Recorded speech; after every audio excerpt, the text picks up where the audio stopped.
afternoon. Today, the people of Israel are under attack, orchestrated by a terrorist organization, Hamas. In this moment of tragedy, I want to say to them and to the world and to terrorists everywhere that the United States stands with Israel. We will not ever fail to have their back. We'll make sure that they have the help their citizens need and they can continue to defend themselves. You know, the world's seen appalling images. Thousands of rockets in the space of hours raining down on Israeli cities. I got up this morning and started this at 7:30, 8 o'clock, my calls. Hamas terrorists crossing in Israel, killing not only Israeli soldiers, but Israeli civilians. In the street, in their homes, innocent people murdered, wounded, entire families taken hostage by Hamas. Just days after Israel marked the holiest of days in the Jewish calendar. It's unconscionable. You know, when I spoke with Prime Minister Netanyahu this morning, I told him the United States stands with the people of Israel in the face of these terrorist assaults. Israel has the right to defend itself and its people, full stop. There's never justification for terrorist attacks.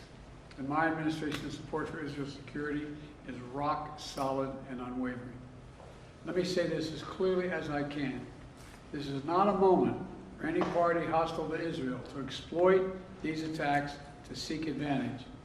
The world is watching.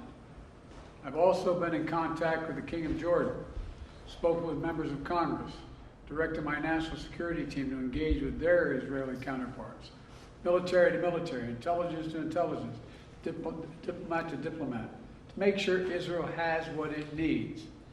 I've also directed my team to remain in constant contact with leaders throughout the region, including Egypt, Turkey, Qatar, Saudi Arabia, Jordan, Oman, the UAE, as well as our European partners and the Palestinian Authority.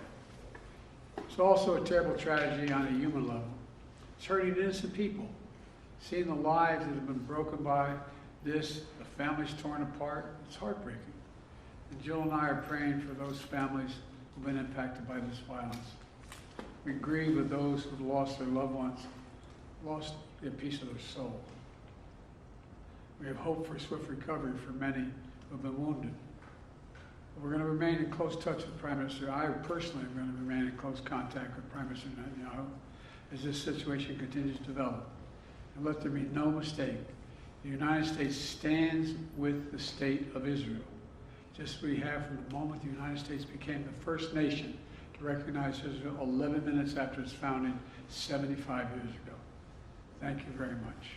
Mr. President, was there an intelligence failure in the lead up to this attack? Mr. President, can you tell us what Phoebe asked you specifically for support?